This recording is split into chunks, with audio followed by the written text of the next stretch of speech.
Cut लिखा है options वाले सेक्शन में, तो एकदम क्लियर कट इन्होंने लिख दिया है। एंटर इनटू ऑप्शन पूरा clear cut, where you are the option buyer we act as option seller and vice versa. We यहाँ पे क्या है, ऑटोमेटिक फंड वंड कुछ नहीं आने वाला रिटर्न। मोस्ट इंपॉर्टेंट बात ही यही है कि एक ट्रेड आपको लेना पड़ेगा, एक ट्रेड लो तब आप क्वालिफाई करोगे विड्रॉ करने के अपने फंड के। ये नहीं कर सकते क्या? नहीं, फैक्ट बताऊं, फैक्ट सार्क एक्सचेंज के अंदर मैं पार्टनर डील में हूं, आपको पता है। तो 3 क्वेश्चन पहले हम लोग के सामने अराइज होते हैं, जिसमें से है कि काउंटर पार्टी ट्रेडिंग क्या ये काउंटर पार्टी ट्रेडिंग करते हैं इसमें ये लोग, क्या डिपॉजिट और विड्रॉल में इशू आ रहा है बहुत बड़ा, और वजीरेक्स से इसका क्या कनेक्शन है, तो इस बारे में सबसे पहले हम लोग देखते हैं। लेकिन लीगल वे के अंदर जैसे मैंने बोला FIU registered platform and all के अंदर ट्रेड करो, सो दैट सेफ्टी भी है, कोई इशू भी नहीं है। अगर कुछ होता है भी आप गवर्नमेंट को बोल सकते हो, लेकिन इसके अंदर it's in grey area. Okay, I hope ये पॉइंट आपको समझ में आ रहा होगा जो मैं आपको बताना चाह रहा हूँ। सबसे मोस्ट इंपॉर्टेंट है FIU रजिस्ट्रेशन। FIU रजिस्ट्रेशन क्या होता है इसमें, और पहले हम समझते हैं। तो इसमें ये सिर्फ फ्रॉड और जो अपना स्कैमर्स वाला काम होता है, अगर वो यहाँ से अगर जा रहा है टेररिज्म के लिए फंड, तो उसको वहाँ से रुकती है FIU रजिस्ट्रेशन अगर है तो। लेकिन इसका कहीं से भी मतलब नहीं। यहाँ पे देखिए, अगर कुछ भी ऐसा हो जाता है तो, क्योंकि क्रिप्टोकरेंसी प्लेटफॉर्म इंडिया में रजिस्टर्ड ऐसा है ही नहीं। सबसे इंपॉर्टेंट बात तो यही है कि यहाँ पे कुछ भी ऐसा नहीं है। अगर कोई फ्रॉड हो जाता है जैसे NSE BSE के पास हम लोग जाके बोल सकते हैं, CBC कह सकते हैं ये प्रॉब्लम है, लेकिन यहाँ पे कोई रेगुलेटरी बॉडी है नहीं ऐसी सच जो हमारे लॉस को लेके आए या रिटर्न करे। यहाँ पे तुम साफ साफ लिखा, once digital assets are transfer from Indian regulated exchanges to offshore decentralize private wallet, किसी भी वॉलेट पे चला जाए, यहाँ से जाए या इंटरनेशनल जाए या बाहर जाए, जो भी हो, तो उसके बाद फिर हम लोग ट्रेस नहीं कर सकते। आप तो जानते ही हैं। तो फिर ये वाली बात तो यहीं पे खत्म हो जाती है। ऑलमोस्ट एक रिस्क डिस्क्लोजर इनकी वेबसाइट पे लिखा हुआ है एक्सचेंज पे, crypto products and NFTs are unregulated and can be highly risky, there may be no regulatory recourse for any loss from such transactions. कुछ भी अगर होता है कुछ भी, तो पहली चीज़ तो अनरेगुलेटेड है, किसी को नहीं पता कहाँ से कहाँ जाएगा क्या होगा, तो आपको रिकवरी नहीं मिलने वाली, हाई रिस्की है, और कोई भी आपको रिटर्न नहीं वापस मिलेगा। जैसे भी क्या है कि हाँ वहाँ पे आपको 15 लाख या समथिंग जो भी, अगर वहाँ तक की एक आपकी इंश्योरेंस होता है लाइक, बट यहाँ पे कुछ भी ऐसा नहीं है। तो यहाँ पे प्रॉब्लम सबसे बड़ी यही है। ये इनकी सारी चीज़ें खुद की वेबसाइट पे ऐसा मेंशन है रिस्क डिस्क्लोजर में ये। फिर अगर आते हैं हम लोग अब यहाँ अगर हम देखते हैं तो फिर यहाँ पे एक चीज़ लिखी हुई है, आइए पढ़ते हैं। यहाँ पे क्लियर यहाँ पे एक चीज़ लिखा हुआ उन्होंने, ये आते हैं यूज़र टर्म्स में। तो यूज़र टर्म्स के अंदर आते हैं, डेफिनेशन के बाद इस वाले में आएंगे तो हम लोग 60 नंबर पे। तो यहाँ पे लिखा है Stark exchange any other product service offering may be introduced from time to time in respect of transition the user accessing Shark Exchange platform will be most important इसको पढ़िए, platform will be contracting with company which will be the counterparty to all transaction except with regard to VDA virtual digital asset। उसको छोड़ के कहाँ से आ रहा है कहाँ जा रहा है उसको छोड़ के बाकी कुछ भी होता है तो यही आपके काउंटर पार्टी क्या होता है कि मतलब उसके सामने आपके सामने बायर और सेलर जहाँ पे आ रहा है, बायर सेलर्स नहीं लेंगे वहाँ पे कोई आप खरीद रहे हो तो कोई सेल है जो कर रहा है, लेकिन नहीं यहाँ पे क्या है, यहाँ पे ये शार्क एक्सचेंज खुद अपने आप बाई कर रहे हो तो वो सेल कर रहा है, आप सेल कर रहे हो तो वो बाई कर रहा है आपके अगेंस्ट में। ये प्लेटफॉर्म है, इसको प्रूफ कैसे करें, इन्हीं केस पे लिखा हुआ है। ट्रेडिंग वाले में आएंगे यहाँ पे इसमें, तो यहाँ पे क्लियर कट लिखा है ऑप्शंस वाले सेक्शन में, तो एकदम क्लियर कट इन्होंने लिख दिया है। एंटर इनटू ऑप्शन कॉन्ट्रैक्ट्स में आएंगे, ये आता है अपने अंडर ट्रेडिंग पॉलिसी में। ट्रेडिंग पॉलिसी के अंदर यहाँ पे ये हाईलाइटेड हुआ है पूरा clear cut, where you are the option buyer we act as option seller and vice versa. We who the we, it's Shark exchange act as option seller, आपके अगेंस्ट में ऑप्शन सेलर वो है जब आप option by करो, और vice versa भी है, अगर वहाँ पे आप सेल कर रहे हो तो वो बाई कर रहा है। तो ये चीज़ फ्यूचर कॉन्ट्रैक्ट में भी तो हो रही है। यहाँ पे कोई आपको वो जैसे लाइक हमारे जीरो में शो करता है ना कि कौन से नेक्स्ट 5 हैं बिट्स 20 बिट्स हैं क्या क्या है, तो यहाँ पे कुछ ऐसा ऐसा कुछ भी क्लियर कट नहीं है, क्योंकि यहाँ पे एकदम क्लियर कट यहाँ पे समझा दिया गया है कि अभी कोई बायर सेलर नहीं है, यहाँ पे स्टार्क एक्सचेंज खुद ही कर रहा है बाई और सेल। ये तो इसकी बात रही यहाँ पे, ये है इनका बिजनेस मॉडल कि सोनू सही समझे तो this is their business model. यहाँ पे ऑप्शन वाले में उन्होंने लिखा है, और भी मुझे याद आता है यहाँ पे लिखा है तो विड्रॉल वाले सेक्शन का आ गया। मोस्ट इंपॉर्टेंट ये काउंटर पार्टी वाले में, जैसे यहाँ पे भी लिख दिया कि ये काउंटर पार्टी है, ये आपके अगेंस्ट में ट्रेड ले रहे हैं, और यहाँ पे भी है कि ये आपके अगेंस्ट में ऑप्शन सेल कर रहे हैं, ऑप्शन बाई कर रहे हैं, जैसा भी यहाँ पे हम देखिए। फिर एक सर विड्रॉल का इशू है कि एक्सचेंज में no chance, there is no withdrawal issue, हो सकता है कि नहीं। आई थिंक मैंने ट्रैक किया था 97% लोगों का ऑटोमेटिकेशन में चला जाता है। प्रॉब्लम यहाँ पे हमें समझ में आती है, आगे आती है कि यहाँ विड्रॉल वाले में, तो यहाँ पे एक कैच इन्होंने रखा है।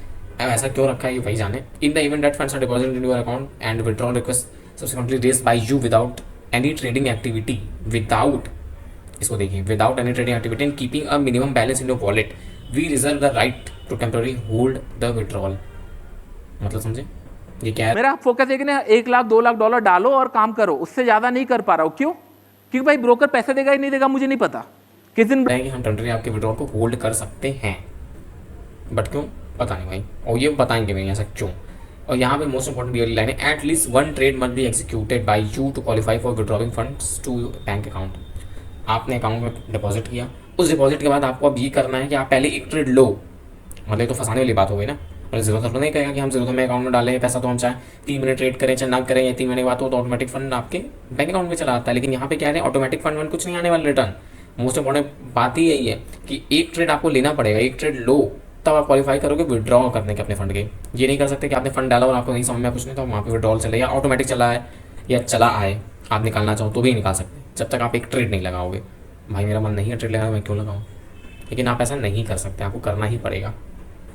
ये अजीब सा बिजनेस मॉडल, अजीब सा इनका विड्रॉल सिस्टम है, पता नहीं क्यों ऐसा है विड्रॉल वाली पॉलिसी में। फिर यहाँ पे जैसे अगर हम किसी बात करें फीस स्ट्रक्चर की, सबसे इंपॉर्टेंट ये कहते रहते हैं कि हमारा कम है, हमारा कम है, हमारा कम है। तो ऐसा क्या है, ऑप्शन रेटिंग इनकी यहाँ जो लगती है मेकटे करके आप ये देखते हो तो 0.001%, 0.010%। और ये चीज़ अगर हम डेल्टा से करते हैं कंपेरिजन, क्योंकि डेल्टा काफ़ी ओल्ड है, आप जान रहे हो डेल्टा काफ़ी होता रहता है, तो यहाँ पे भी क्या है ऑप्शन में 0.010, 0.010 सेम। अगर इसकी बात करते हैं, हाँ अगर फ्यूचर में आते हैं तो फ्यूचर में आपको यहाँ पे देखेंगे 0.05, 0.02 for the future ji.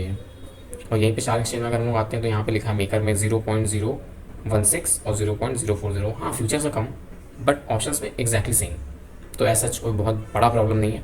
But यहाँ पे ऐसे कहीं तो डेल्टा चेंज में ऐसा तो नहीं ना शायद लिखा हुआ है, आई होप सो, कि एक फंड डाला फिर उसको विड्रॉल करने के बाद एक ट्रेड लो तभी विड्रॉल होगा, ट्रेड नहीं ले रहे हो तो विड्रॉल नहीं होगा। ऐसा कुछ भी कहीं भी ऐसा शायद एक्शन में तो साफ साफ लिखा हुआ है, यहाँ पे आप पढ़ सकते हो, बट वहाँ क्या है पता नहीं, ऐसा क्यों है ये भी नहीं पता।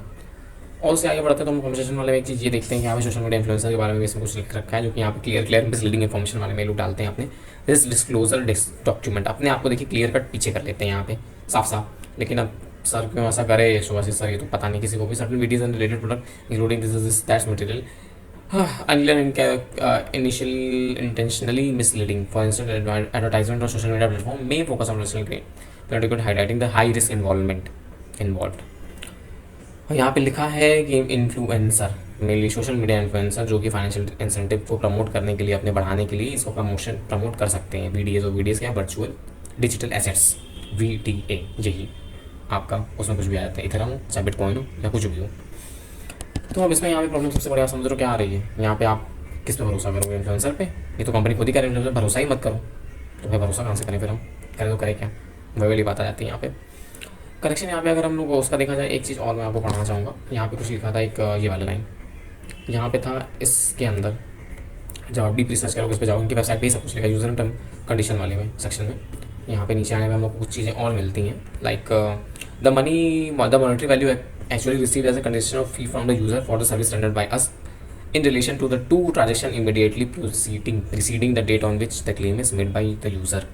इसमें साफ साफ है कि अगर कोई प्रॉब्लम हो जाती है जस्ट लाइक, तो यहाँ पे डेल्टा एक्सचेंज में बाकी सब और ज़्यादा देते हैं, कोई भी प्लेटफॉर्म है। तो जैसे इन द केस ऑफ आपके लॉस हो, अगर ये कंपनी कहीं हो जाता है या कोई प्रॉब्लम हो जाती है इनके साइड से, इनके सॉफ्टवेयर वगैरह में कुछ प्रॉब्लम है सच आ गई कि जहाँ पे आपने ट्रेड लिया, ट्रेड आपका लगा लेकिन अनयूजर लॉस हो गया, कुछ भी हो गया, किसी वजह से बहुत प्रॉब्लम आती है, तो यहाँ पे ये लास्ट सिर्फ दो ट्रांजेक्शन जो आपने इमीडिएट अभी जो लास्ट के 2 ट्रांजेक्शन बस बीते हैं, उसी पे ही सिर्फ क्लेम आपको मिलेगा वापस। ऐसा कोई और बड़ा पैसा नहीं मिलेगा। मान लीजिए बिटकॉइन अचानक से गिर गया, कुछ भी हो गया, या इनके सॉफ्टवेयर में कोई इशू आया, कोई ग्लिच आ गया, तो उसकी वजह से कोई लॉस अगर होता है आपको, तो सिर्फ लास्ट के 2 वो भी आपको क्लेम करना पड़ेगा, तब आपको लास्ट के 2 ट्रांजेक्शन पर सिर्फ और सिर्फ मिलेंगे। ऐसा कोई यहाँ पे लिखा नहीं कि क्या चीज़ एग्जैक्टली, यहाँ पे कहीं भी ऐसा नहीं लिखा है।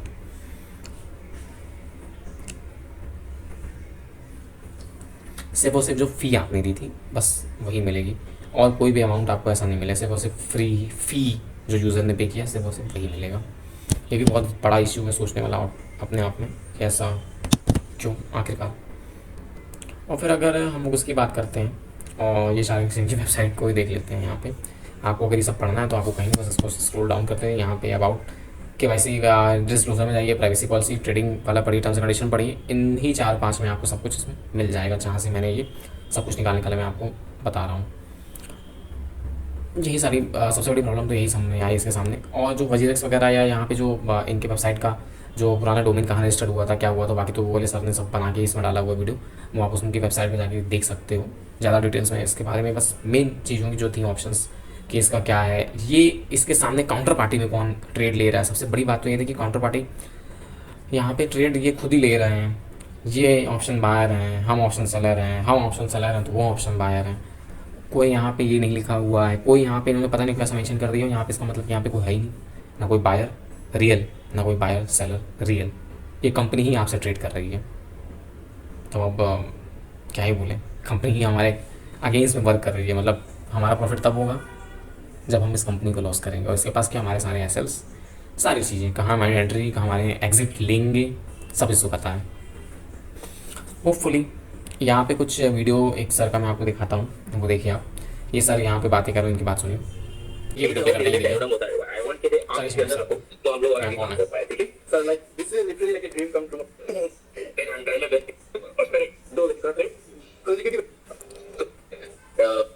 कैपिटल की इशू नहीं है, बट हाँ फोकस करते रहना, तो लाइक नेगेटिव नहीं हुआ है तो लाइक साइंस की वेबसाइट पे एक पॉडकास्ट, इस पॉडकास्ट में सर खुद ही आके इनसे बात कर रहे हैं, वीडियो कॉल कर रहे हैं। बट पता नहीं कैसे इतना टाइम है सर के पास कि अभी निकाल के इनसे इतने काफ़ी देर तक बातें की उन्होंने।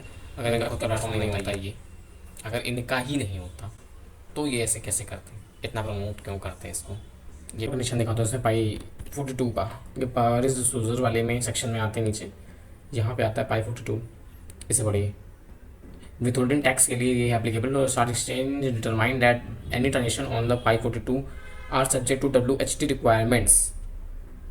स्टॉक एक्सचेंज में पाई 42 के साथ इनका जो भी कनेक्शन है वो यहाँ पे क्लियर कट यहाँ पे दिख रहा है रिस्क डिस्क्लोजर में, यहाँ पे बताते हैं, एकदम क्लियर कट इसको मेंशन करते हैं। और इसके अलावा क्या है कि किस तरीके से ये आपका वजीरेक्स, ये वजीरेक्स आया, वजीरेक्स के बाद ये किस तरह के कनेक्शन आया, इसके डायरेक्टर को देखिए, उसके डायरेक्टर को देखिए, पाई वाले डायरेक्टर कौन है, और ये स्टॉक एक्सचेंज के साथ किस तरह से जुड़े हुए हैं। और फिर वजीरेक्स वही है जिसने इतना बड़ा स्कैम किया था इंडियन रिटेल ट्रेडर्स के साथ। कुछ समझ में आया कनेक्शन? ये समझ नहीं आता। और डोमेन वगैरह का तो सर ने उस वीडियो में सर ने दिखाया था सब कुछ, किस तरीके से डोमेन और सारी चीज़ें हैं इसकी। फेक तो नहीं कह सकते बट मिसलीडिंग, फेक कहीं से नहीं, मिसलीडिंग। ये पावर स्टॉक के नाम से कैसे वो रजिस्टर्ड हुआ, फिर उसके बाद स्टॉक एक्सचेंज में वो चेंज हुआ, ये सारी चीज़ें आप देख सकते हैं इसमें। तो फुली अभी आपको समझ में आया होगा। और बाकी आगे वीडियोज़ इससे अपडेट की है सारी चीज़ों की, लाइक करिए, शेयर करिए एंड सब्सक्राइब टू चैनल। देखते हैं।